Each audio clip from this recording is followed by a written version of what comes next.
So I would like to start off today by welcoming everyone to the Women in Psychedelic Leadership Innovation and Governance webinar. And I'm Shannon Smedella, your host.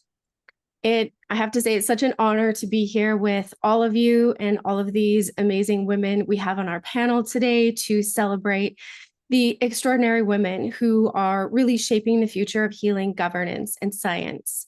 Today's event is co-hosted by the Psychedelic Association of Canada, and I wanted to extend a heartfelt thank you to their team, to Cheryl, for helping to bring this conversation to life. And before we begin, I'd also like to take a moment to acknowledge that I'm joining you from the traditional unceded territories of the Tunuka and Sinai peoples, lands that have been cared for and protected with deep wisdom and respect for generations. So, as we are waiting for one of our panelists to join today, there's a quote that I love by Indra Nooyi, who said, "Leadership is hard to define and good leadership is even harder. But if you can get people to follow you to the ends of the earth, you're a great leader." And that resonates deeply here because as women leading in the psychedelic space, we're not asking people to follow us on an ordinary path whatsoever. We're asking them to walk beside us in one of the most transformative movements in modern history to help bring forward medicines, molecules, and models of care that have the power to heal humanity at scale. So it's not a simple task. It takes courage, conviction, and the kind of leadership that moves people's hearts as much as their minds. At a time when mental health challenges, trauma, and addiction are at historic levels, these women aren't just leading the way, they're making the way. And through their work in research, governance, biotech, and community healing, they're proving that women lead the way with vision and integrity. And when they do that, we all move closer to a world where healing is accessible for everyone. So that said, thank you for being here to learn, to listen, and to take part in a conversation that truly matters. Together, we are making history, not only in psychedelics, but in leadership itself. So I would like to take a moment to now introduce these amazing women. So first, we have Dr. Pamela Crisco, a medical doctor and the medical lead for the nonprofit Roots to Thrive psychedelic assisted therapy programs.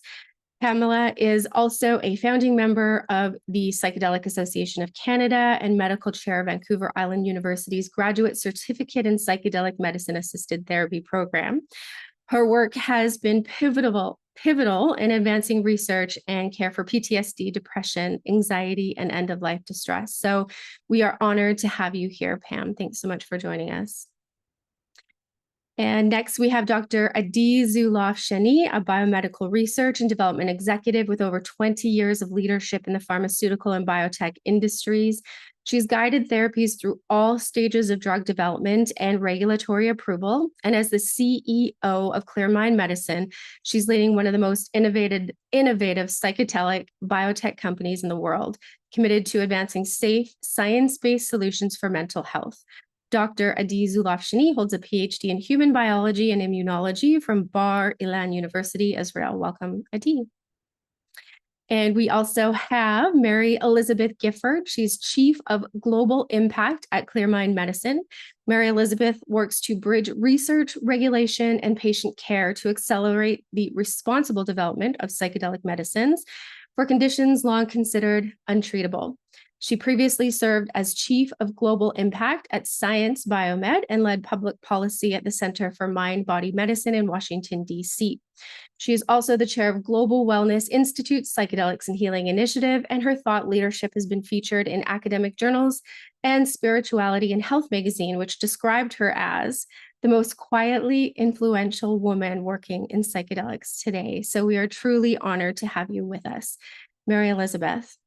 And we also will have Dr. Erica Dick joining us, professor and Canada Research Chair in the History of Health and Social Justice at the University of Saskatchewan. Erica's groundbreaking research has illuminated the overlooked stories of women and Indigenous communities in psychedelic history, reminding us that healing is not only biological, it's cultural, ethical, and deeply human. She's the author and co-author of several books, as well as the guest editor of the Chacruna series on women in the history of psychedelic plant medicines.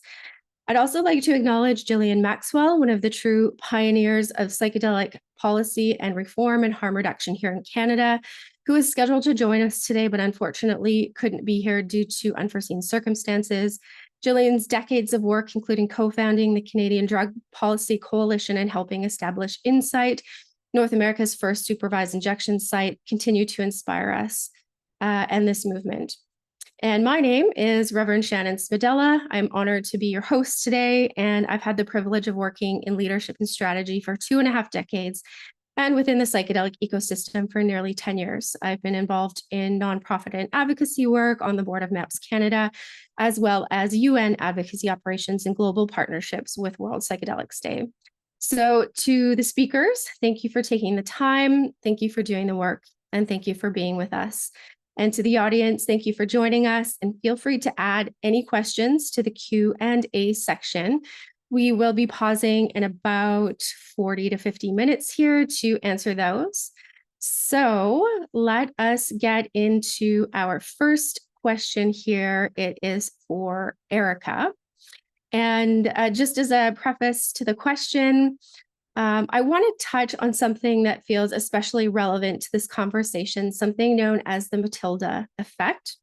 It's a term used to describe the bias in science where women's contributions are systematically overlooked or attributed to their male colleagues. From Rosalind Franklin's crucial role in uncovering the structure of DNA to countless women whose names were left out of published research, history has too often erased the women who built the foundations of modern knowledge. And that's why I think it's so important that we start our conversation here with the history of women in psychedelics, because their stories too have been written over, forgotten, and minimized, even though their impact has been enormous. So, Erica, from your work tracing the history of psychedelic culture, can you speak to how women's contributions have shaped the psychedelic movement we know today? And are there any examples that illustrate how these contributions have created ripple effects that we are still seeing? Well, thank you very much, Shannon, and thank you everyone for being here today. It's an honor to be part of this esteemed group, and I'm coming to you here from Treaty 6 territory in the homeland of the Métis, where I work and play. And yeah, it's a great question. And, I've spent 25 years studying this, so I'll try to keep it to about 2 minutes. um, but when I started this work in the early 2000s, a lot of the histories of psychedelics, although some of them were buried at the time, were very much focused on these acts of bravery or acts of discovery or even radicalism that come with bringing psychedelics forward in different moments in history. And we see that again today. And I think a lot of those stories have been carried by these embodied male figures. And, just scratching beneath the surface just a little bit, we often see that women are vital, either as, co-discoverers or discoverers in their own right, but also women's stories have something else to teach us, I think, about the way that we interact with psychedelics. And I think paying attention to some of those women's stories, we see that there are also moments when not telling those stories has been really important within the history of psychedelics or within the history of psychedelic encounters. And some of those silences and the protected spaces have even disproportionately, I think, fallen on the burden of women. And an example that readily comes to mind, women in the Middle Ages, for example, were using ergot to control fertility. And this was at a time when, fertility was only expected to go in one direction. And, anyone seeking to stop any kind of reproductive path would have met with the ire of the moral and clinical gaze. But women were using ergot, which was later synthesized into LSD, to control circulation and to use this in ways that really had to do with women's health, keeping those stories private, protected not only the practitioners, but the women seeking those experiences. And there's a reason why we don't know as much, perhaps, about the use of ergot because women were keeping that private. And we can see traces of that move throughout stories of reproductive medicine, but also moments of non-altered states of thinking or being. where some of those states moved people into places where they felt uncomfortable. And women have also often been the coveted storytellers and story keepers, sometimes keeping those stories sort of behind the veil, if you will. And then you've got like your basic kind of sexism of like forgetting to put Valentina Watson's name on the Life article, though it was probably her actual PhD and her pediatric knowledge that led Robert Gordon Wasson to Maria Sabina in the first place. There's some really egregious examples of women just really being clipped out of that history, their names being lopped off of books or papers and articles, the women actually being the ones who knew how to type, especially in the 1950s, typing up the articles, engaging in those analytical conversations and being sort of invisible in those markings. But I think there's a nuanced story here about the role that women have played in doing some of the less glamorous work that wasn't recognized, and perhaps I would argue still isn't recognized as much today. You know, maybe reaching across and holding someone's hand, changing the music, dimming the lights. Often those roles fell to women in the clinical context, and we kind of see, you know, different ways that women have, for lots of different reasons, been left out of this story.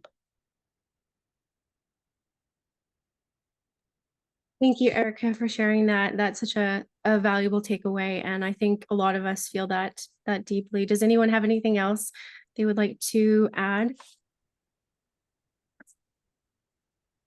Okay, well, I would like to go into the next question because we all come for a very different part of this ecosystem, from research to clinical care to biotech and cultural history. So I would like to take some time to go around and have everyone talk about what part of this ecosystem they come from, and also what called you to this work.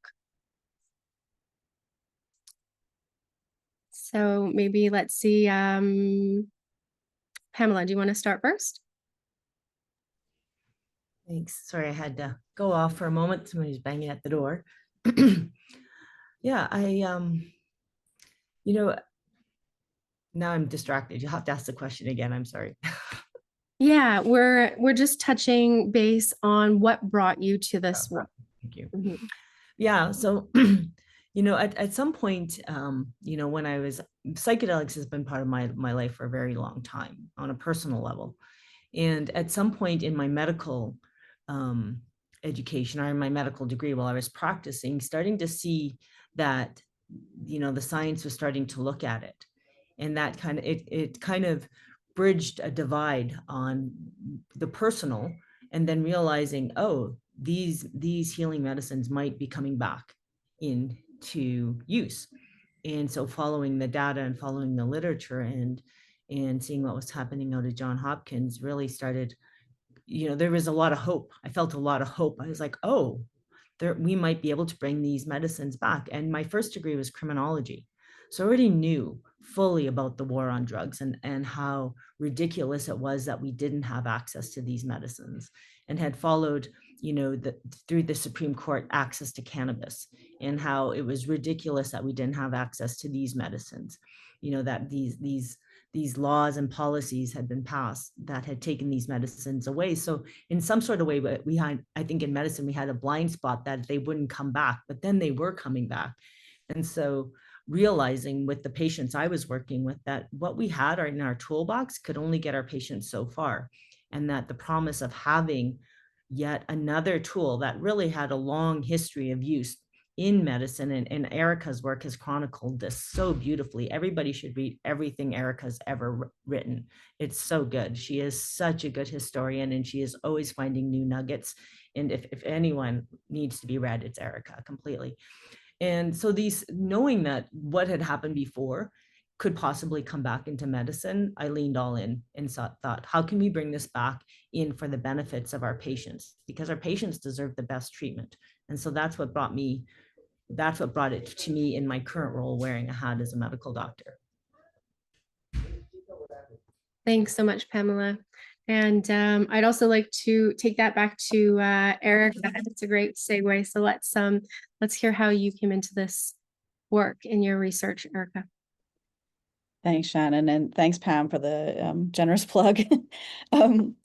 I started this work in the late 1990s. I was working for a historian of science who was, interested in the way that humans have been used in experimentation. And what we found just on the edges were these kind of salacious stories about LSD in particular being used as a mind control experiment. And, I set off to the University of Toronto to go and scroll through the medical library. And of course, what we found was not exactly that. It's a slice of the story, and it's an important part of this history, but it's not the whole story. And there was a whole world of psychedelic experimentation, particularly, where I focused on the 1950s, that opened up new vistas for thinking about how to both understand different kinds of mental distress and disorders, but also then how to empathize and how to treat. And, embedded in that were all sorts of, structural pushes to keep psychedelics out. And it wasn't evident in the 1950s that we would have landed in the 1970s as we did. That sort of crush of cultural acceptance or cultural interest in psychedelics really, I think, took some of the clinical work by surprise. And reconciling that is a process that I think we're still wrestling with. So that's sort of driven my career for a long time. Oftentimes I would go to meetings and people would say, but you don't look like you've taken a lot of psychedelics. And I try to explain to them that at my PhD defense, I was warned explicitly not to mention any personal connections.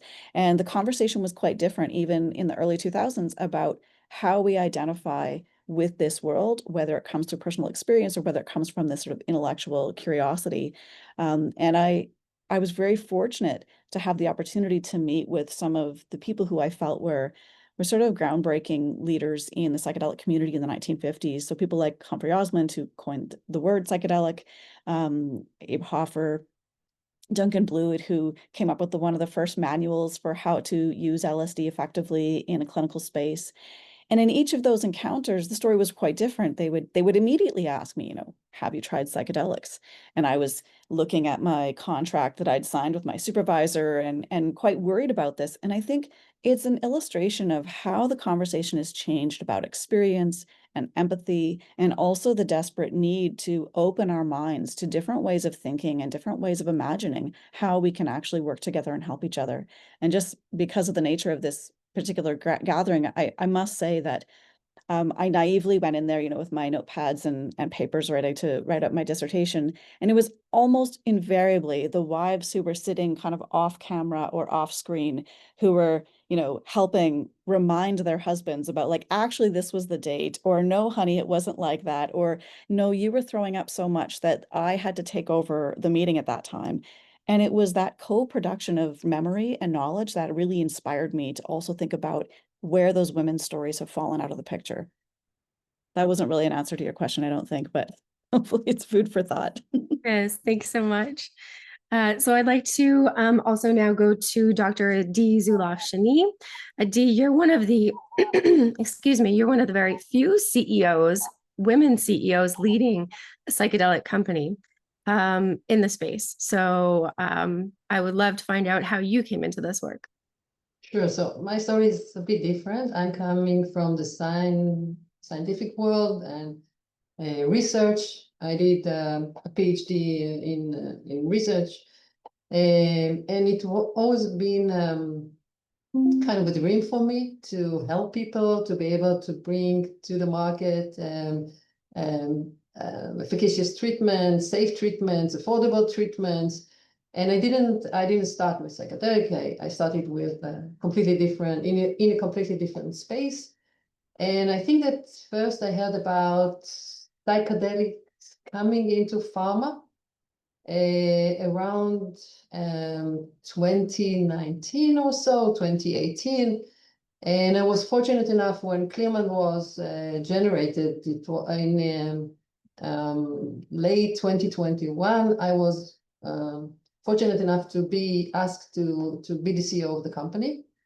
And I was very thrilled to do it. And I immediately said yes, because I see a huge potential. I saw then, and I still see now, a huge potential in psychedelics to really make a change in many, many fields, not just in mental health, but in many, many fields. And, my path is pharmaceutical, which is a very rigid and lengthy pathway. So we need to constantly think about how to fund clinical trials and everything that needs to be done under traditional pharmaceutical development. And so I saw the opportunity not only in psychedelic, but also in a field that at a time, and also starting again now, a field that has kind of a lot of hype around it. So investors are interested and they're willing to invest in companies, and companies like Clearman, which actually allows us to develop the drugs that we are developing and making the and hopefully bringing good treatments to the market one of these days. Thank you so much, Adi. And excuse me, Mary Elizabeth, you join us from a different part of the ecosystem. So we've touched on women leaders from research and business aspects of it. So we'd love to find out how you came into your space, part of the space in the ecosystem. From public health. I was working with the Center for Mind-Body Medicine, global experts in population-wide trauma healing, which we also held contracts with the Department of Defense and with the VA. And in looking at the top 10 causes of death, which we were looking at because we were seeing a generational disconnect with life expectancy. We were seeing that it was shrinking, especially in underserved communities, with veterans and with the poorest of our citizens. It soon became very clear that out of the top 10 causes of death, that seven out of those 10 had mental health comorbidities. And so it was a very natural part of the research to begin to ask, well, all right, what could be the force multiplier? What could be the category disruptor?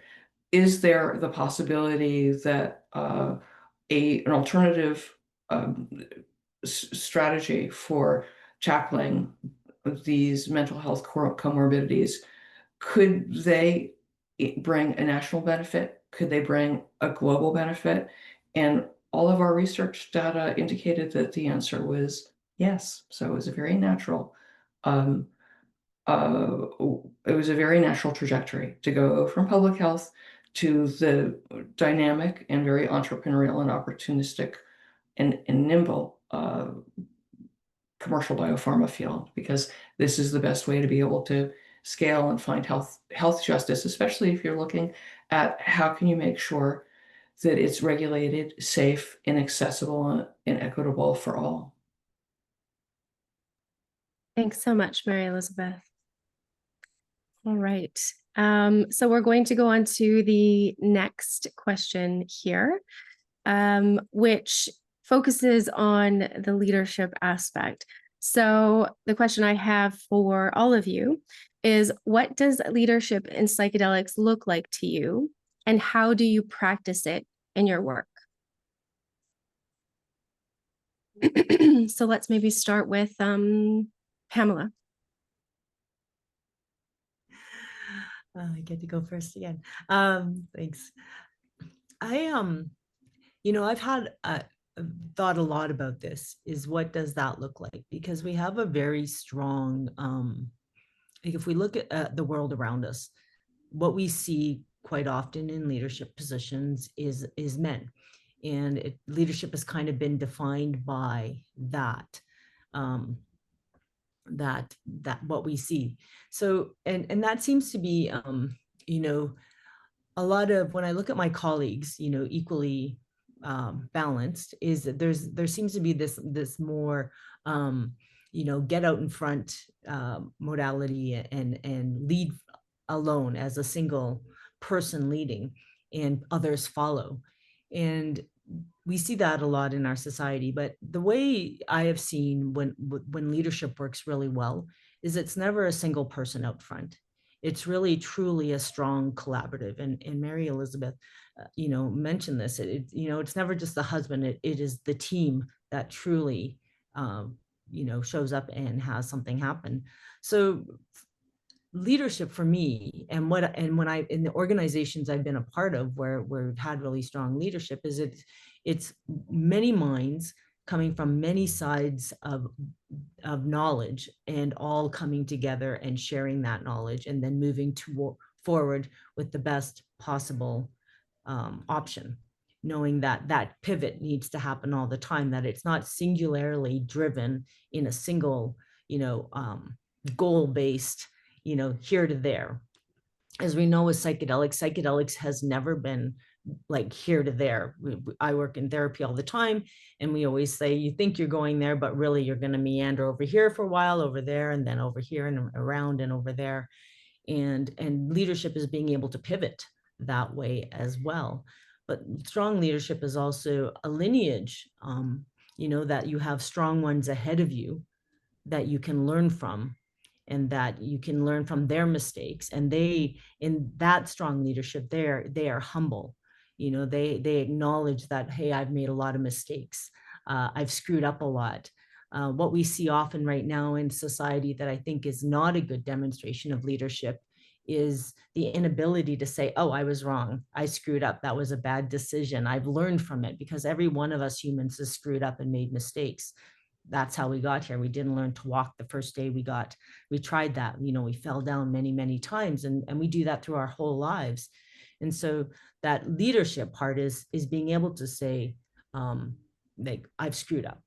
I didn't know what I was doing. I have had to pivot many, many times. I've had to change my mind many, many times. I've had to learn. I've had to swallow my pride. And that's okay. That feels good, like that confidence to be able to laugh at oneself and say, I'm not that important. I can change and we can move on. And the integrity too, like the integrity is so we use that word a lot, but I think everybody thinks they're in integrity, but do we really, that self-examination in leadership is what is integrity? And I think in our time right now, the biggest piece of integrity is honesty. I feel that is one of the things it seems in the last while, it's just gone off. It's okay to lie.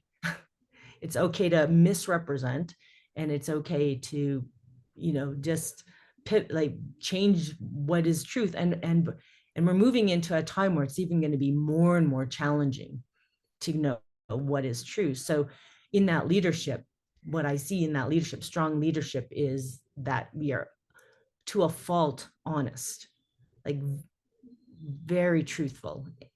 So that's what I mean. We don't see that right now, and I think I'm always an optimist, and I think we have this massive opportunity to pivot, and especially with women's leadership, because that's what I see with women's leadership. I see women being very collaborative, working together, lifting up, moving, kind of like really being able to lean in and have hard conversations, and then come to a collaborative collective agreement, and not always having to be out front. And that's what I love about the teams that I'm involved with that have strong leadership, is no one needs to have their face out front. They're happy to step aside and say, no, you go. It's more important that you are up front in this place. Thanks, Pam. And you're so right. There's hundreds of women in this space who aren't necessarily out front, who are definitely making the movement what it is today. So definitely good to acknowledge that. Mary Elizabeth, would you like to, do you have anything to add? Or sorry, I shouldn't. Sure, I really echo Pam's words. And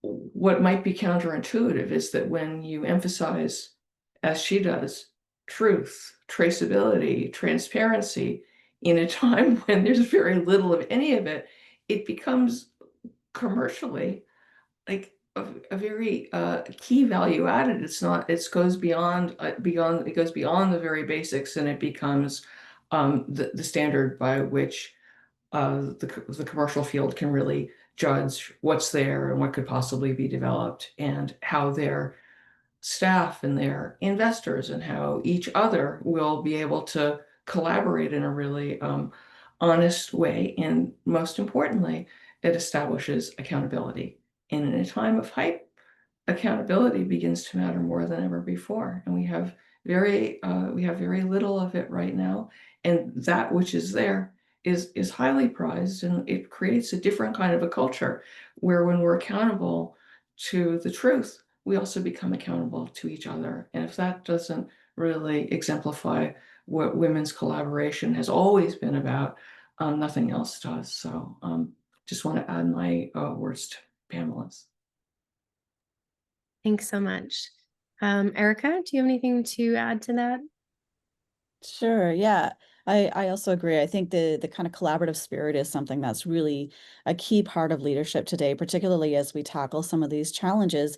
And I think with the respect to psychedelics, and you don't have to be a historian for this, but that's my day job, so I tend to look in the rearview mirror a lot. Good science was not enough to get psychedelics across the finish line, so to speak, into a sustainable place where people had safe access and also understood what safe access meant. Um, and I think that there's kind of this bubbling up anxiety about the return to a backlash or the return to a kind of 1960s, maybe reckless moment of the abuse of psychedelics that kind of hovers in the ether. And, to Mary Elizabeth's point, I think, taking a step back and thinking about how public health operates, for example, is not just about controlling a disease, but it's like making sure that that's calibrated with a safe place to be, whether that's a house or whether it's food security, income security, whether it's domestic security. And, it encompasses this whole cultural element that I think we really need to be mindful of as we think about the psychedelic future. And so leadership is never going to come from a singular idea or, putting the puck in the net, I'll speak Canadian there for a minute. Sorry, I can't really do baseball analogies despite the Jays right now. But it takes, sometimes you have to be defensive minded, sometimes you have to protect your net, and sometimes you want someone to take the risk and take that shot. And I think we need all of those kinds of skills working together as we imagine how psychedelics move into our modern moment, into our present moment, in a sustainable way that doesn't take shortcuts and doesn't use the kind of trade-offs that we've seen in the past that really harmed individuals and communities and ultimately sacrificed the sort of longevity of psychedelics overall. Thanks so much, Erica. Oh, Mary Elizabeth, would you like to add to that? Yes, I thought of a Canadian sports analogy about Wayne Gretzky's concept of skating to where the puck is. And it does seem as if that is very, very, very much the way I see women leadership, distinguishing itself from guy leadership. And perhaps we can all take a lesson from Canadian sports too. So I'm so relieved I could actually make that analogy that now I'll turn off my mic. Can I jump back into, and when I really, again, I want to go back to when I see really strong leadership teams, there's this terminology we have on our teams, and like our research team is mostly women, and it's about get shit done. Like we just lean in and we get it done. And there's not often, and it's probably to the detriment, it's part of this detriment that happens to women is we jump in and we'll do it, and we'll often do it for free, right? We'll do it as volunteers because it needs to happen. But we also have a strong desire to serve, the greater wellness of the community and to give back in that way. And so many of our mentors in feminine leadership also are very collective, like the grandmothers. And I actually fully, like, just putting it out there, I really feel like only grandmothers should be in leadership positions. Only grandmothers should be in politics. Only grandmothers should be at the head of companies, because they have given birth, they have created something in their body, and there is, that's something big. It's something, like, think about that for anybody that's like not had a child, or as a man, like, think about creating another human in your body and what that gives you to want to give back to the benefit of this planet. And that wisdom there, and how much grandmothers and mothers do for this planet And if that ethos was fully ensconced in our leadership, think of the kindness we would have in society. Think of what parliament or government would look like in debate time. Think of what the media would look like.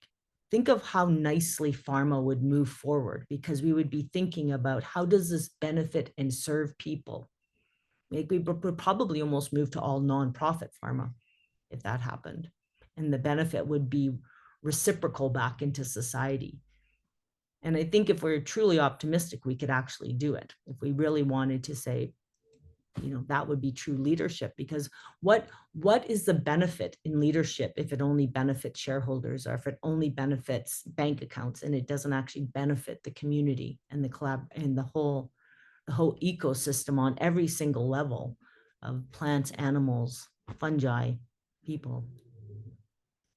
Sorry. So I would offer a different take on that, but I would think it would reflect the same cultural spirit that informs your remarks. And I would say that when we take a nonprofit approach, we concentrate on process, and that is very important for culture. It makes us more human. But when we take a for-profit approach, there's an emphasis on results, and results may be the most effective way to be able to scale up and create health justice for all, because there is a fundamental reciprocity between, if you can create value, then there's the exchange of currency, and then the services can be implemented in a economically sustainable way. And I think in an ideal world, it wouldn't be one or the other, but it would be a weaving. And what are we here for as women, if not to weave? I love that, Mary Elizabeth, and I just have to add to that I think it's definitely something that is would be an asset to the whole nonprofit movement, is to take on some of the for-profit strategies. And I only say this from a business perspective, having an MBA, that there's a lot of things that nonprofits can use to make more money. If we look at it from a social enterprise perspective, where if you have more money, you can do more good. And the main goal is to do good. And there's money out there. So let's do what we had to get to the money to the places where it's needed, so that the good can be done and the movement can go forward. So I would also like to now go to Adi as well for her perspective on what leadership looks like in psychedelics. Yeah, so I just want to say something about profit, nonprofit, because obviously I'm coming from a profit industry. But I want to say that at the end of the day, we all get salaries, we all get paid. So even nonprofit needs to get money from someone. It usually will be someone who did a lot of money in whatever way. So I think that for me, I have, as I said, it was always been my dream to bring treatments to the market, to people or to people, and I will take any means that I need to, including taking money from investors who wants to see the profit line at the end of the day, because that's the mean that I believe is the most potent mean to bring treatments and to as many people as possible. So I don't see for-profit as something that needs to be looked different than nonprofit. And I just say that wasn't a knock on for-profit, by the way. I mean, okay. I just want to pull that back and say, like, I see it we need all of it, right? And yeah, we need exactly. all of it. That's thinking of, like, when we work in this, like the system that we have, that is the for-profit for to develop these things, that feminine leadership is also really thinking about how is this going back. Yeah, and I really agree with you that you say that women, unlike men, maybe that's something that I need to think more about it. But for sure, women, when they see an issue, they will try to solve this issue regardless of whether they will be paid for that or not. This is something that I really relate with.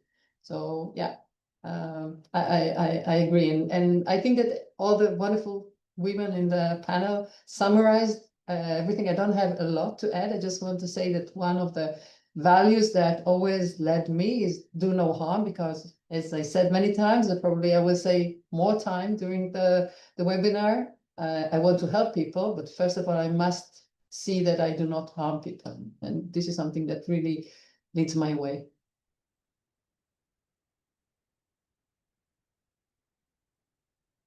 I'm muted there. Okay. Thank you so much, Adi.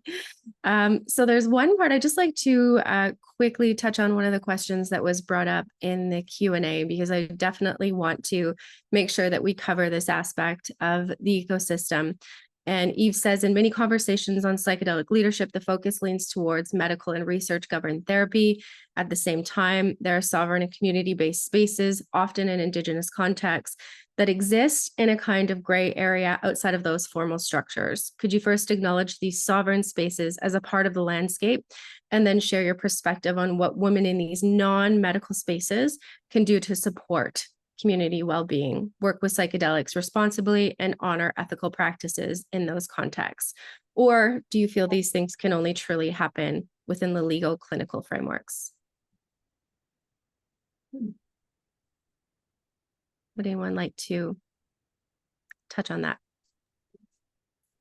I'd like to touch on it a little bit. I'm not sure if I will answer it, but just to respond, I think that I really appreciate the question. I think it's a great question, and you know, as a historian, I have the luxury in some respects of moving between these worlds a little bit and seeking evidence from different kinds of communities as I try to make sense of and try to understand how things have changed over time, how we come to know psychedelics the way we do today. And most recently, so I have a longstanding, or I've been working with First Nations communities in northern Saskatchewan, a specific community that's part of the Native American Church. And it's been part of our collaborative goal to try to understand precisely an element of your question. There were one of the pieces of your question. And the stories are incredibly different. The consequences and risks are very different. Even though the legal protections, if we're just thinking about the Native American Church, which in Canada involves taking a pilgrimage to the Peyote Gardens, either in Texas or Mexico, crossing borders has certain kinds of risks all the time, but it's even more now. And what does that mean for the communities who have a UN guaranteed right to access and worship and, you know, use, in this case, peyote, but again, this is just that community that I work with and can feel more confident speaking about. But this ricochets through a variety of different ways that Indigenous communities have historically had access, and where that access has been undermined or sometimes compromised in the hype. And sometimes with well-intentioned, you know, efforts. You know, we want to understand more, but it draws attention to Indigenous uses and sometimes puts them in harm's way. I've worked with a number of grandmothers and elders in that community, and the stories, of course, are very complicated. You know, admitting to participating in ceremonies can bring harm to communities. There continues to be a tremendous amount of misunderstanding. And I think we need to tread very carefully and work as allies who listen first, and then work with communities to find out where that's where I'm coming from, particularly on the Indigenous side of things. And I think it's incredibly important.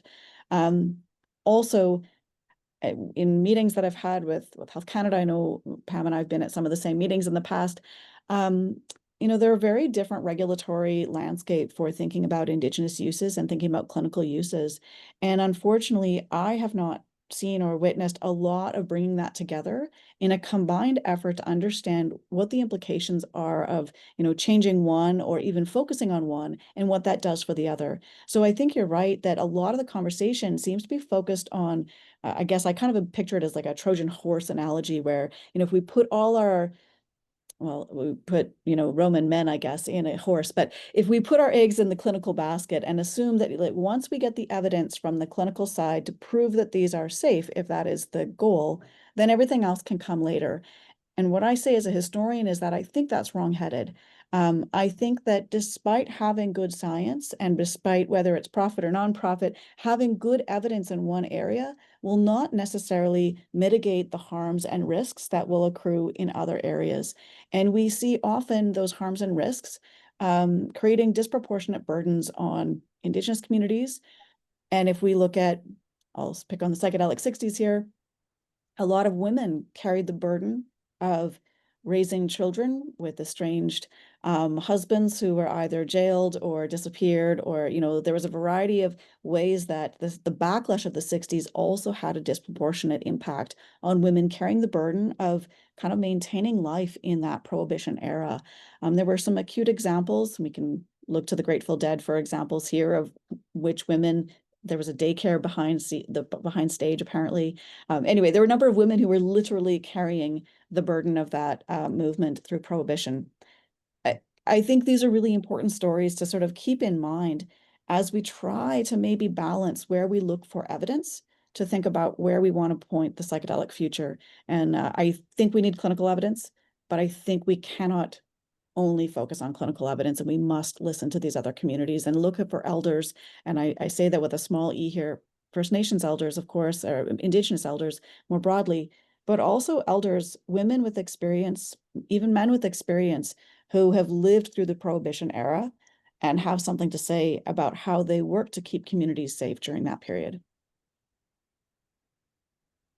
Wow, thank you so much. Adi, would you like to add to that? Yeah, I want to say that I completely agree. I think that there's room for everyone. I think there's not only room, but there's really important to have the traditional medicine and communities and pharma. I think there's a lot to do, and there's room. For me, it's not one against each other. It's really all together. I'm sorry if I sound a little bit corny, but this is really how I feel. I never see I don't think that there's the answer is in a specific place and someone has all the answers. I do believe that it really depends on, or the difference between the modalities. I think it's really has to do with also, again, sorry for repeating myself, but if I want to bring a solution to as many people as possible, and the solution needs to be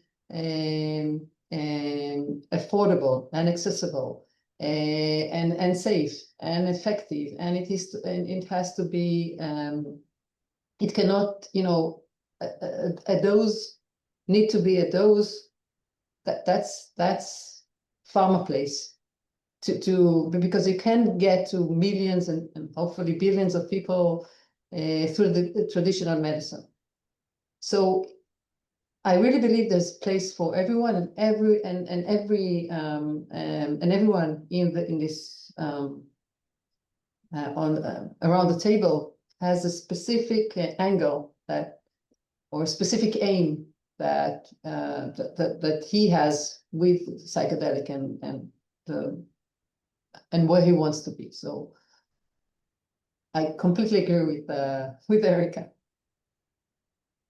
Thanks so much, Adi. I think that also ties in just to the collaborative spirit of women working together in this space. And also at the end of the day, it's a person that needs to decide what's best for him, what kind of the treatment he wants to get. I believe that we have the power on our body, and we need to make the decision. I believe that we should be able to offer as much as option as possible, but at the end of the day, it's the person who needs to decide what works for him and what doesn't work for him. Mm-hmm.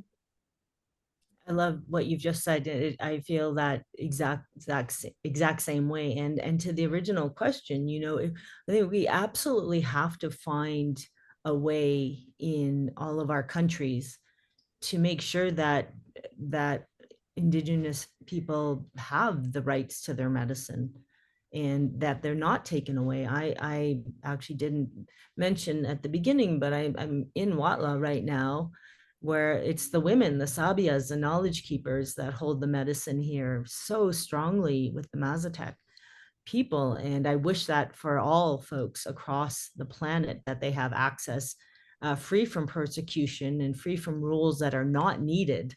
And to Adi's point, I totally agree. Like the reality is we need the whole spectrum. We need freedom to be healthy in the whole spectrum. And if somebody wants to do it in a traditional way, great. If they want to do it in a synergistic way that merges Western and First Nations ways of creating new ceremonies, fantastic. And I know a ton of people that also want it from the pharma model. They want to know what exactly is the dose. And especially like the thing is like psychedelics are such a huge it's such a huge, it holds so many medicines, right? And it's so, you can't talk about it like it's a singular event or a singular medicine. So we have all these wonderful novel medicines coming on that we've never used before. And so I'm excited for my patients that they are going to have the access to a dose that they'll be able to, if they want, to come into a hospital or a clinic and have the exact dose in the way they want. And I'm also really excited that people can have their medicines the way they want, the traditionally way. And so I totally agree, is that I think we can hold the complexity of freedom for health, freedom of consciousness to access these medicines. And the main thing is are we doing it safely? Are we doing it in a way that is truly in service to people's wellness? Just a quick comment on that. Sorry for taking the focus, but indigenous medicine is something that has been always out there, not just in psychedelic. Many herbal, all our medicine cabinet came from that. And there's still a place in each and every country for its indigenous medicine. And I don't think it's going anywhere just because, you know, there are some treatments are being developed also in other means, but it was always there, it will always be there, and I want to believe that people at the end of the day will have an access for it if they choose that's the way they want to be healed or treated or whatever. But this is something, it's not unusual, and it's not only specific for psychedelic.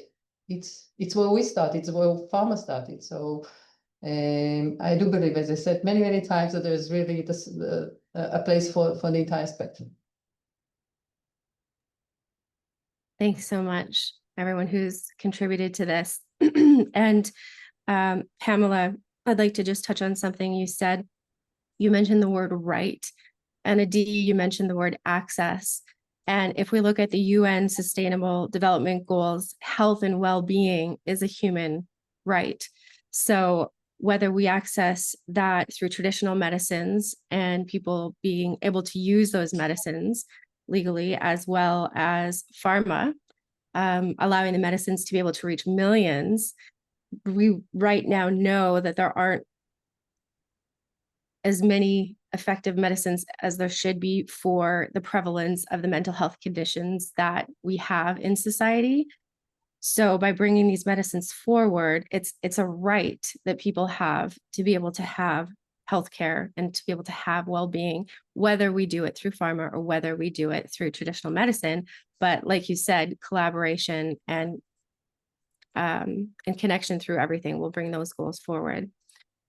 So I know we have a whole bunch of other questions left here. So I think we're going to move on now to really just finding out about what you're doing in your own work and how you're helping to shape the future of psychedelic research, and not only research, but the psychedelic movement and its direction. So whoever would like to go first can unmute yourself there. Adi, since you're already unmuted, maybe let's start with you there.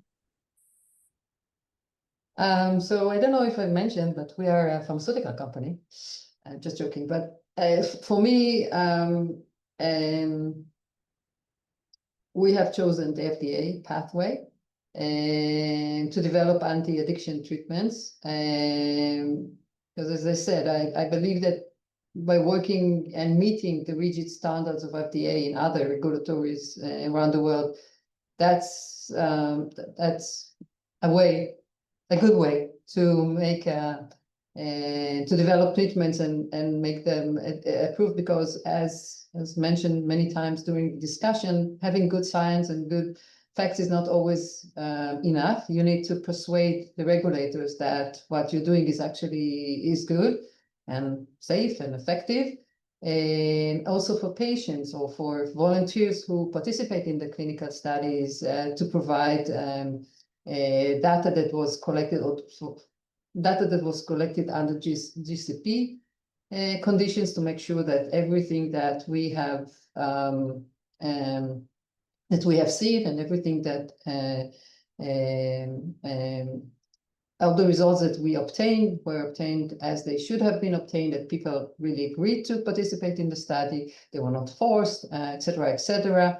Also, by providing a safe environment for people who participate in the study, and by designing, again, I repeated myself many times on the same, but this is because it's very, very important for me to design a drug that is potentially effective, safe, and affordable. I think that affordable is very, very important, especially in the economic climate that we have today. So I would say that the four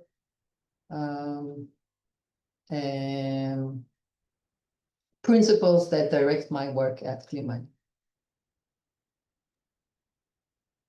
Thanks, Adi. Who would like to go next? Mary Elizabeth, love to hear from you.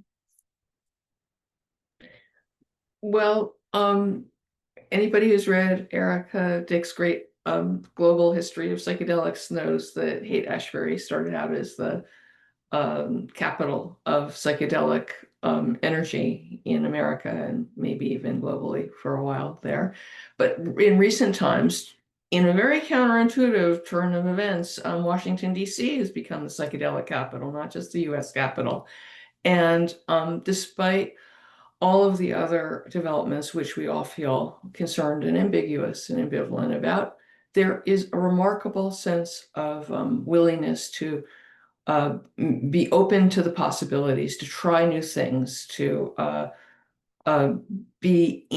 really put innovation first. And so some time ago, Adi said something sort of super interesting, which is she said, psychedelics hold immense promise, but because they're novel, it really demands proactive engagement with regulators and at every level. And I think Adi is really hit the nail on the head, because it's not just that the regulators are really super structured and they need to regulate in order to create safety so that we can follow, the Hippocratic Oath of not doing any harm, but it's also because this is a novel area of interest and education, and there are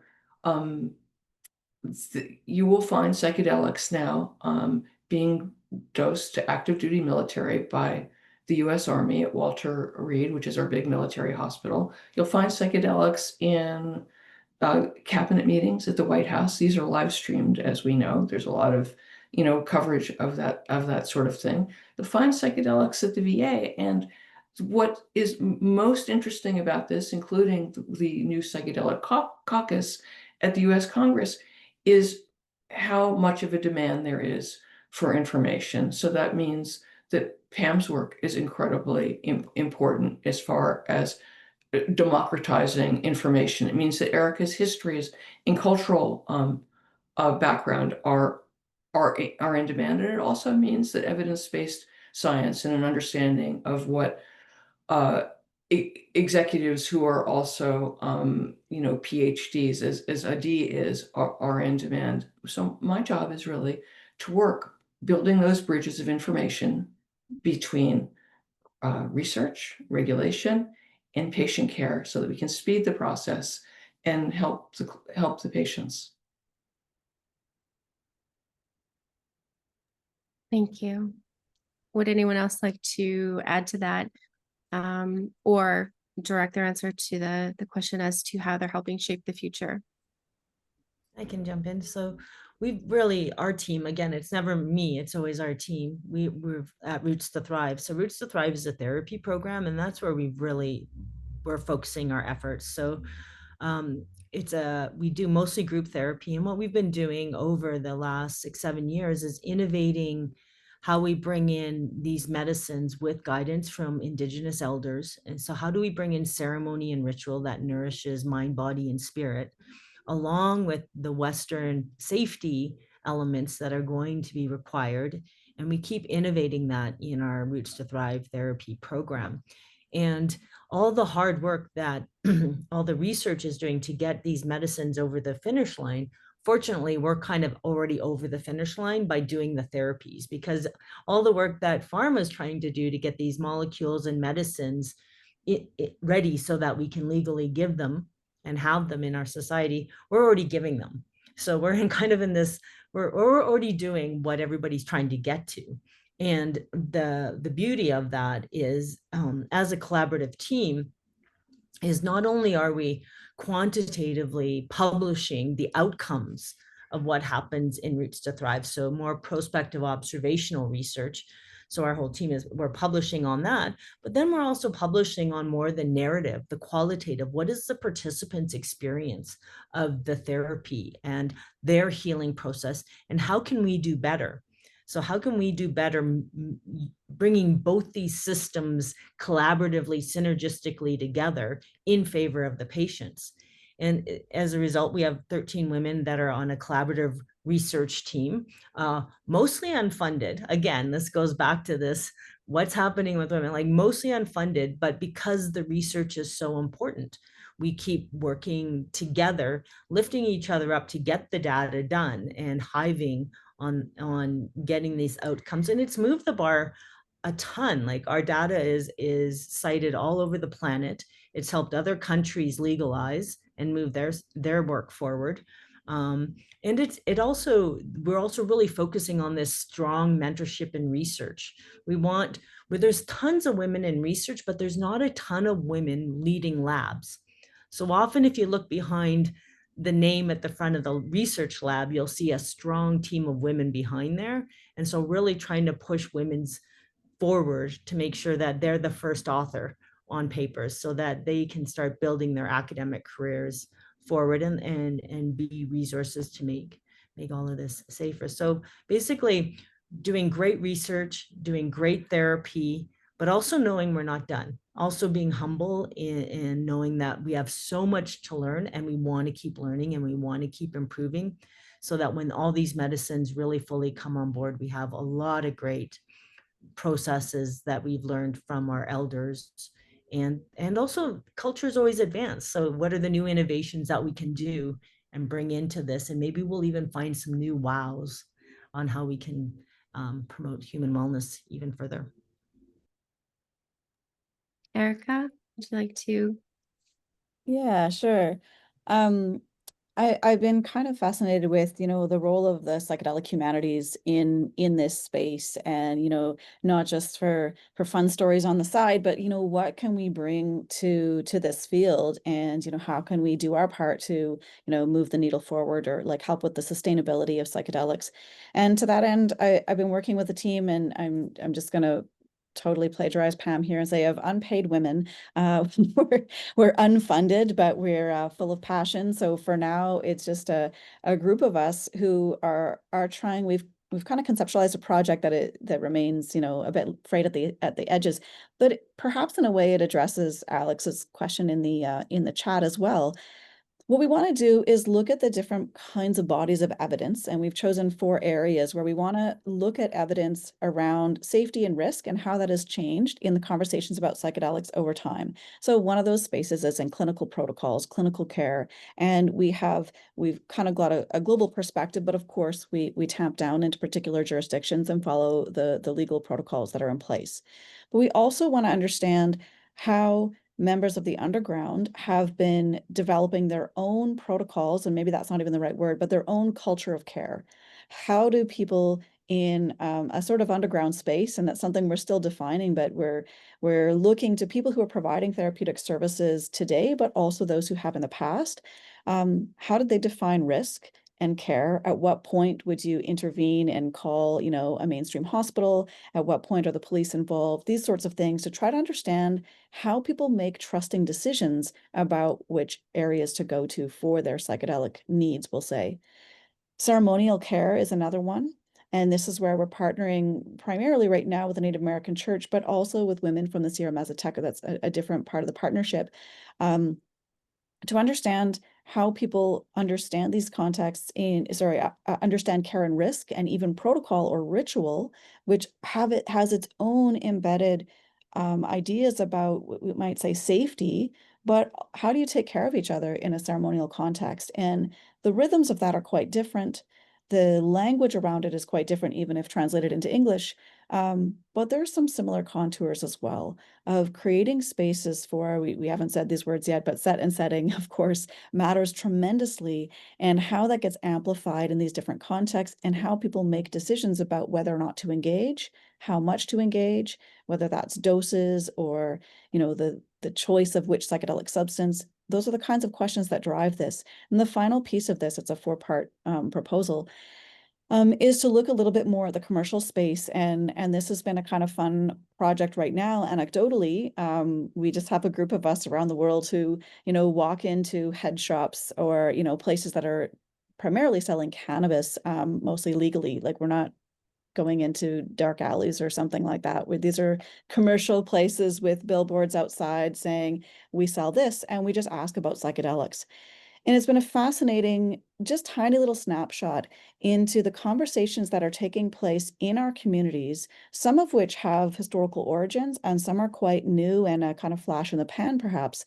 But despite the decriminalization or the lack of decriminalization, there is nonetheless quite a robust circulation of knowledge that exists in our communities right now. And what we want to tap into is, how do these different bodies of evidence create a cultural understanding of psychedelics and risks and harms? Because I believe that regardless of how well we regulate psychedelics, how accessible they become, there will be harms. There will be off-label use, or there will be, people who drive, or, like, there'll be all sorts of things. And we, as members of the psychedelic community, are still going to bear the burden of dealing with the harms, even if we make good sort of public health advice about don't drive, or you maybe don't have that meaningful conversation with your mother-in-law, or whatever it might be that we decide is like the best thing to do. That advice is only going to go so far, and it's going to depend so much on the public trust in the expertise, as well as the communities that are creating that expertise. And that's like a probably unfundable project. So check back with me in 10 years and I'll let you know how it failed. But that's our goal, is to try to think about psychedelics and public trust in a meaningful way that allows communities to express themselves in this space. Thank you so much. I have to say, it's so great to hear all of the different strategy coming from the different angles and different parts of the space, where everyone's working to really work towards that ultimate goal of healing for all and bringing these medicines to people who need them most. So one big thing I noticed when everyone was sharing their areas of work was the word funding, whether it be lack of funding or receiving funding. So I'd like to now touch on some of the barriers that might be present for women in the psychedelic space and the ecosystem and leadership. And we've already touched on funding as one of them. And the reason I want to go through this is because if we know those barriers, women coming up in the space and women coming into leadership can look at those areas, or we all can look at those areas as focus areas where we need to really better and put energy towards to be able to close those gaps. So I'm just wondering, what barriers have you faced in the space that we can potentially work towards resolving? If there are any barriers beyond funding.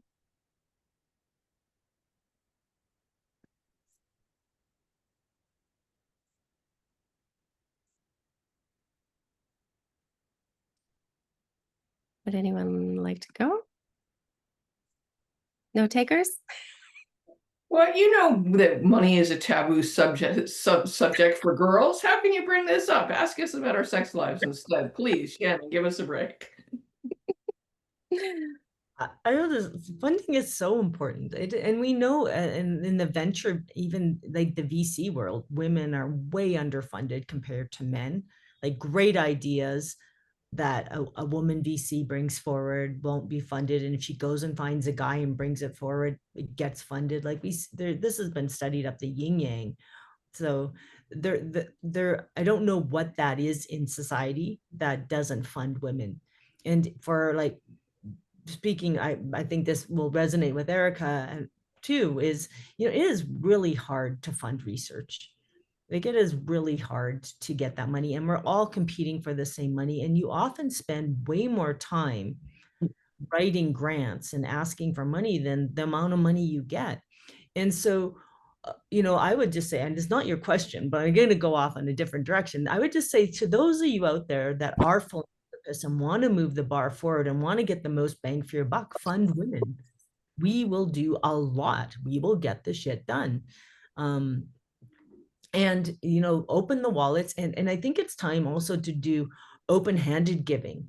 Like for philanthropy is not saying I trust you, here's the money, go do something really great with it, and you will be surprised at how far that money goes and how much that gets done. I know that if Erica got a grant, like what she would be doing would be enormous to move the whole field forward. And I know with Roots to Thrive, like every dollar that is donated to us either gets patients treated, which is a huge ripple effect out to their families and their communities. And any research funding we get, again, helps move the bar forward for everyone. Like, not only does it help Health Canada and the FDA see that, oh my goodness, it's safe, because it's already happening in the community. So it helps everybody move their research forward, even though there's very tight, narrow pathways for getting research through to be to FDA approval. I've seen that process from the inside. It's hard work. What Adi is doing is really, really hard work. But ultimately, we need the money. If people want a healthier planet, they need to open up their wallets, and they need to give the money to people who can do the research and open up their wallets and give money to safety initiatives and public health initiatives, things like, the Fireside project, and that helps people that are having a really hard time with psychedelics. Like, we need these things funded. You don't need another Lamborghini. These things need to be funded. This is where the money needs to go. This will benefit society. Your children will be happier. They will have a better planet. Over to you, Mary Elizabeth. I want somebody to license your cool idea, Roots to Thrive. I feel as if you've got an amazing scalable approach to making psychedelics actually affordable through traditional biopharma. And if I can find you somebody to license it, I hope you'll give me a royalty. Well, the good thing is a little we can be your phase 4 me. too. We're happy to be your phase 4 site. I mean, I really hope you're not mad at me for suggesting this, but I think I've long followed Roots to Thrive. I have looked at the Communitas study about how, the communal approach to healing can actually be more efficacious in a psychedelic setting. And I thought to myself, she clearly has got science on her side. She's got economics on her side. Somebody should really swoop in and absolutely license her IP and put them on the map and give them tons of money. And I mean, I'm sorry that the work that I'm doing is actually for something that works so quickly and is going to be so fast that we won't need to have lots of therapy. But if I was still working in psilocybin, I'd be all over your project, and I would really try and find some kind of wonderful hybrid. So anyway, that's my 2 cents. Sorry to be such a pirate, but it's not my project. It's super valuable for everyone. It's not my project though. It's a whole team's project. Like, Roots to Thrive is not a person. Roots to Thrive is a collaborative team. So, I think I absolutely stand corrected, but I will have to say that when I think of you, I know that that's the project that you're involved with, and it's a project that I, deeply admire and feel has got could be replicated and should be replicated. And if somebody doesn't want to give up a Lamborghini, maybe they'd like to make an investment that will bring them 10 more Lamborghinis, because that's how valuable I think what you're doing is. And that's one of the ways that we might be able to bring more therapy more quickly to more people who are in need. So and I hope that we can still be friends after me saying this very coarse thing. Would anyone else like to add to that? This may be slightly different, but during the COVID pandemic, during the lockdown part, a couple of colleagues and I, we thought this might be a historic moment in the making, and now no one wants to talk about it. So that was like a good use of our research energy. But we did interviews, of course, on Zoom, with frontline service providers and clients of various different public health services, before and after the vaccines and all of that. And we tried to capture, what does this moment mean and how has it changed people's ideas about access to public health? And one of the things that really resonated is we tried to create a report afterwards, which is really challenging to do, to see like, what did we learn from all of this? And basically we learned that no one wants to talk about it. But the one thing that service providers agreed on was that for a moment in time, they were not competing for money. They were able to work together. For a moment in time, they didn't have to spend time and resources applying for grants to figure out how to do stuff. In fact, one of the people we worked with said, we got to be the firefighters. Sorry, Pam, I'm going to call you out there. But we didn't have to apply for the funding to buy a truck to go and put out the fire. We got to say, okay, let's go and put out the fire. They got to work together. And again, this was a team. There were 63 community organizations that joined our project. Almost all of them were led by women. Maybe there's a correlation here as well. But having that core funding allowed creativity to come out even in a moment of crisis, such that after 2 years, some people said, that it's very unpopular to say that this was a positive moment in our history, because of course there are many, many negatives, but they were able to deliver hot meals. They were able to find housing because they didn't have to trip over all of the red tape that prevents them from just getting on with doing the work.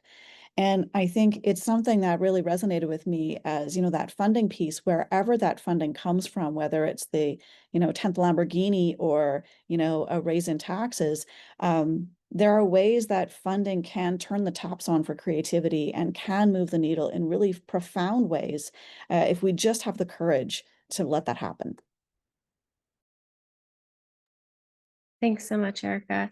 And I know I put the focus on funding, but there are a lot of other barriers that women do have on top of that, just in not necessarily specifically in psychedelics, but systemic gender bias is one, exclusion from informal power networks, the glass ceiling, pay inequity, of course, funding disparities, which we talked about, but even societal expectations, caregiver responsibilities.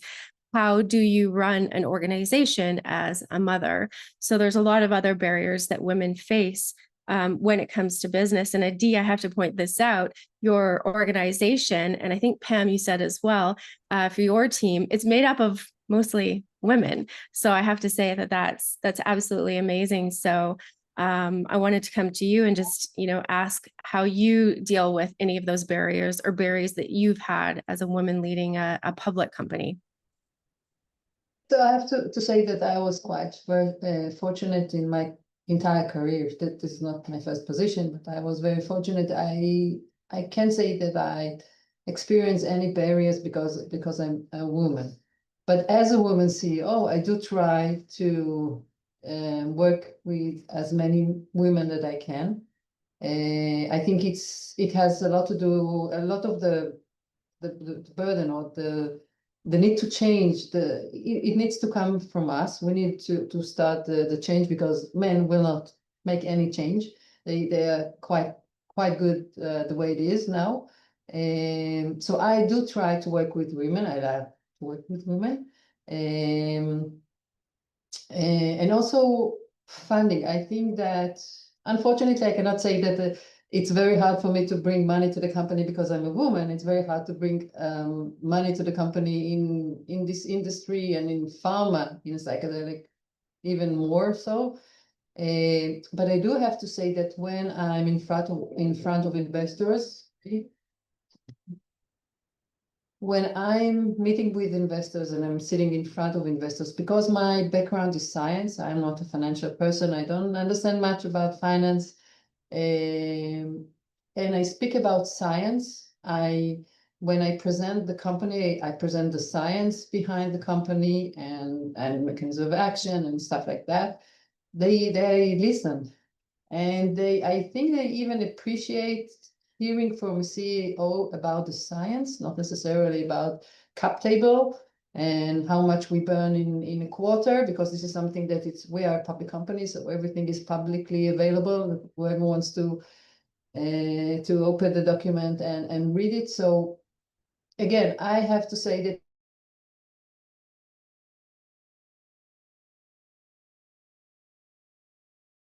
I think we might have lost her. She froze there. I will shut down my internet connection is not strong enough. Just the question of salary. And also I blame myself for that, because I think that sometimes women are too, how would I say it nicely? I speak on my behalf. I don't need to speak about on behalf of every woman. I think that, again, going back to my objectives and my goals and I just turn off the camera. Speaking about my goals and as I said, since always I wanted to bring treatments or drugs to the market. I would compromise about my salary because I have a goal. I'm not sure that a man will compromise about his salary. So, there are a lot of angles, and I think that there's a lot that we can do as a woman to change things and not necessarily say that, it is what it is, or there's someone else they need to make the change. We need to make the change. We need to, if we want to make things different, it needs to start from us. Thanks so much, Adi. And I know we're kind of closing, coming near to the end here, and I think we could talk for hours about this. But before we try to get to these couple of questions here, I just wanted to ask one final question for the panel. And in this, perhaps you could tie in maybe some advice you have for women looking to get into the industry. In leadership, I believe the statistic is 1/3 of women currently hold C-level or leadership positions. And in psychedelics, I'm pretty sure that statistic is even worse. I think Mary Elizabeth, you did a little bit of research on what the percentage of women leading psychedelic companies was, and it didn't look too great in terms of statistics there. So what advice could we give to women and our male allies? But also, where do you see, if you can imagine the next 5 years from now, 10 years from now, what kind of a world are we helping to build, and how can we ensure that women are not just a part of it, but are crafting it and helping it to be even greater than it is today?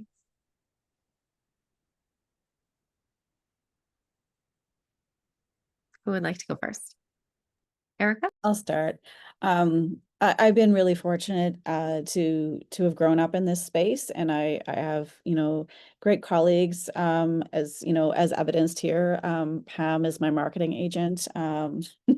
Not really, but having that kind of support is really meaningful. And even though we've only met in person, I think once or twice, I mean, we've ended up on a number of panels where we've helped to reinforce each other's expertise and maintain those seats at the table.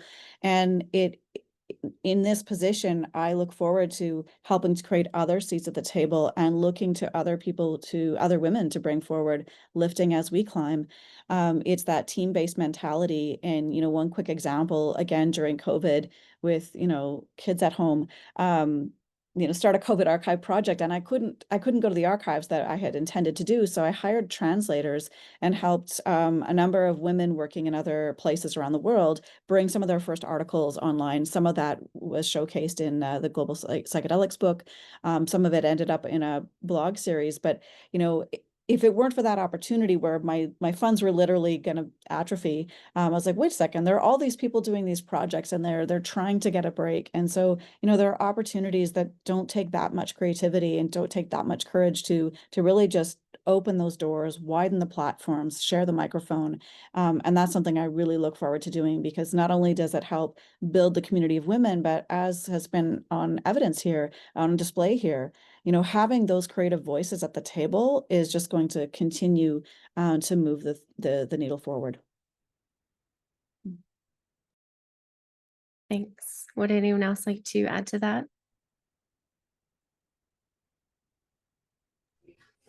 Yeah, she's too honest. If you want to give good advice, people should be reading her books. The Global History of Psychedelics is amazing. And she's done something so very cool with MIT Press. So if you didn't have the chance to actually buy it, which of course we all should do, she's made it open access. So everybody has access to it. And if you feel like that's a lot of text to read, her book is on Audible.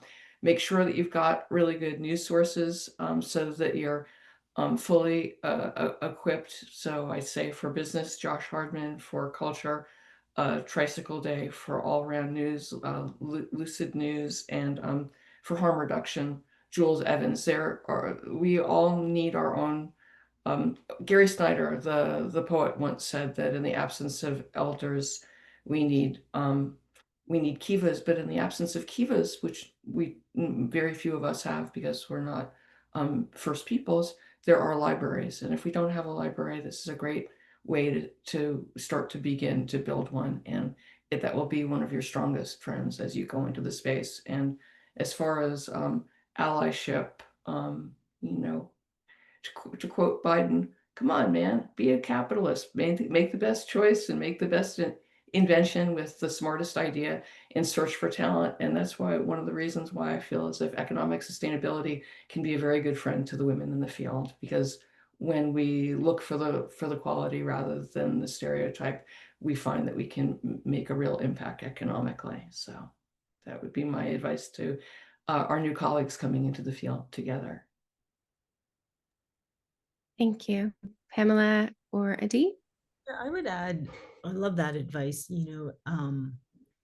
Also, lean in. One thing I find with women, especially in research and presenting at conferences and stuff, is often women have to be twice as skilled to lean in. They'll think that they're not ready. You're ready. Do it. It's always scary the first time to do something, and so what? You're going to do it anyway. So lean in and do it. Find other folks that other women, other men too. And I want to say on our Roots to Thrive team, we have fantastic men on that team. And that really, it takes everyone to hold a really solid team. But find collaborative groups that you can be part of, that you can learn from. Work with people that are inclusive and want to lift you up, as Erica says, everyone's lifting each other up, leapfrogging up.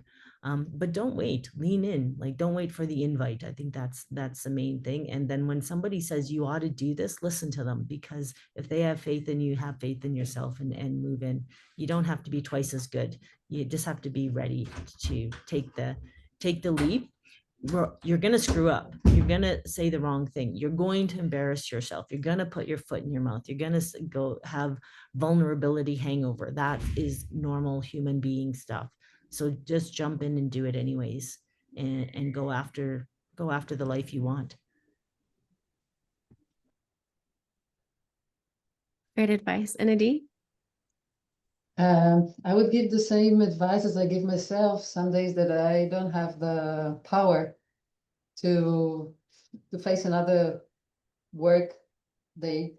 I truly believe that we can make a change. I really believe that we can make people's life different. And I don't think that a lot of people can say that.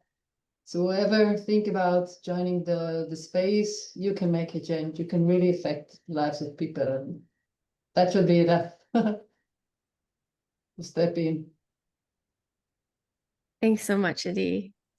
So I know we're coming up on time here, and we do have a couple of questions in the Q&A. So if you're with us today and you have to leave right now, you can catch up on this question in the recording. And if any of the presenters have to move on, please let me know. But if we can squeak this one question in, we'll try here. So this is from the Q&A. The question is, frequently the idea of psychedelic leadership is centered on the pharmacological aspects, but as a leader in the arts and culture space, I'm very curious to know how the panel works with arts and culture drivers and where you see the creative and popular aspects of psychedelic culture in the leadership landscape. I can jump in on this one and give a shameless plug for like the psychedelic puppet show. I think actually, when we look at like so much of what we know about psychedelics comes from the artists and the creatives, the drawings, the paintings, the songs, and it's there. None of this is exclusive. Like it's just psychedelics is just another part of life. Really, it's not. I don't see it as a separate thing. It sits there alongside of everything we do: wellness, culture, nature, exercise, food. All of this is part of human thriving. So I love the artists. I love the music that artists make because of psychedelics. I love the art that artists make because of psychedelics. And I think it's an intricate part of it, just like everything else. Thank you to the artists. Pay the artists too. They need a lot of money. I'll slice really quickly. I was fortunate to be able to do another book with MIT Press, which is a psychedelic visual odyssey.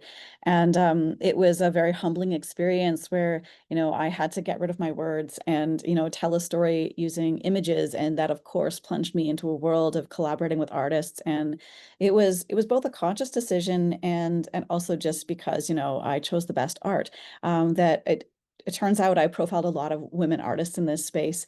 I mean, it was a bit conscious. But it was fascinating being able to go back and think about how, and now this was mostly textual materials. So I do have some like material culture and some artists. There's less music. I had to use words to describe the music, but even album covers to show how important the arts have been for stimulating our ideas about, places that you can go with psychedelics where it moves beyond words and it moves into these dimensions that we all recognize, but we need the arts to carry some of those ideas, those stories, those experiences further. It is also a universal phenomenon in that it touches around the world and throughout history. Sometimes the only remnants we have of a psychedelic encounter are through the arts. So I love the question. I don't have an answer. I'm a total fan of exploring this through the culture and arts. All right. I have one other question here, and the question comes from Anne. She says, I live in Calgary, Alberta, frustrated with the limitations imposed here. Many friends travel to BC for treatments. Do you have any insight into the Alberta landscape regarding regulation? Is anyone familiar with the Alberta? There was a new policy passed about 18 months ago, 2 years ago. So Alberta has a kind of unique position in that psychiatrists in Alberta are permitted to explore the use of a limited number of psychedelic substances if they deem them to be valuable or beneficial. That doesn't necessarily mean that there are a whole bunch of psychiatrists in Alberta who are interested in taking that move, but there is theoretically a pathway, and Alberta is in some respects unique, and Pam can correct me if I'm wrong here, but I think that particular piece of legislation is unique in Canada, in that it's the only province that has that particular claim in place. I was just in Calgary 2 weeks ago, and we were having a long conversation about how that's actually working. And my sense from a kind of on the ground, no, not underground, but amongst clinical investigators, many of whom are psychiatrists, is that the education has not necessarily matched that change in legislation. So finding access, despite there being that legal loophole, has not translated into a ready-made plan for, which door to knock on or how to find a willing psychiatrist. And there still is a gap in that. So my sense is that what's happening in practice is people are continuing to do exactly as your question suggests, which is find other pathways that have become a little bit more open and public. But I'm looking to Pam here. I don't know if you can tell if I can jump. Thanks. Is that right? You outlined it. Oddly, this legislation has made Alberta the most restrictive province our territory to get psychedelic therapy by making psychiatrists the gatekeeper. So it was heralded as advanced. It's not. It's actually quite recessive, or regressive. Better word. The majority of mental health is not provided by psychiatrists in Canada. The majority of mental health treatment is provided by nurse practitioners, nurses, physicians, counselors, and therapists. And so to make a gatekeeper has made Alberta very, very difficult. So that's why you're seeing probably people coming to other provinces. In Roots to Thrive, family physician refers to our program. Our own psychiatrist does the intake. Our medical team does the intake. And if it's a good fit and the right indications, they're in the program. It's that simple. And that's what it is like across Canada for any other places that are running psychedelic therapy programs. You usually need a physician's referral or a nurse practitioner's referral. So it is frustrating. I don't think it was well thought out. I don't know why they did it. In fact, I don't know any psychiatrist that thought it was a good move. So I don't know why. But the biggest thing the listeners can do is know that you as a citizen have power, and government officials need to hear from you. Your MLA and your MPs need to hear from you what you want. And don't give up your voice. Call up your MLA and tell them what you want. Call up your MP and tell them what you want. When we meet with members of parliament, they're almost all completely in favor of psychedelic therapy, but they don't feel they have the public support. So the power is in people's hands to get a hold of the politicians and say, we want this. Thanks so much, Pam. So I know we're over, but does anyone have any final words they'd like to contribute to the audience today?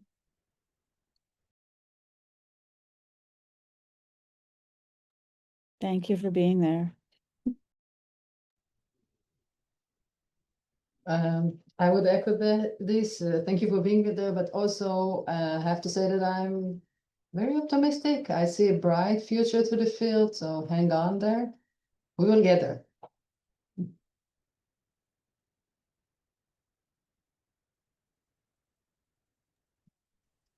Okay, well, with that, we will wrap up. So I just want to say thank you so much to everyone who joined us today. And thank you to the panelists for your wisdom, courage, and vision. And really just to everyone who is part of this growing global dialogue. So as we've heard, leadership in psychedelics and leadership in general, it's not simply about a position or power. It's about purpose. It's about collaboration. And it's about having the courage to imagine something better and the persistence to make it real. So earlier I shared the quote, if you can get people to follow you to the ends of the earth, you are a great leader. And I think what we've seen here today captures that spirit perfectly. Women leading others toward something bigger than one of us, but also women working together to support each other in this space as well, so that we get to the ultimate goal of healing being accessible for all. So on behalf of everyone at Clear Mind Medicine and the Psychedelic Association of Canada, thank you for joining us today and for being a part of this important conversation. So together, we're not just witnessing change, we are creating it. So thank you again. And thank you for doing the work.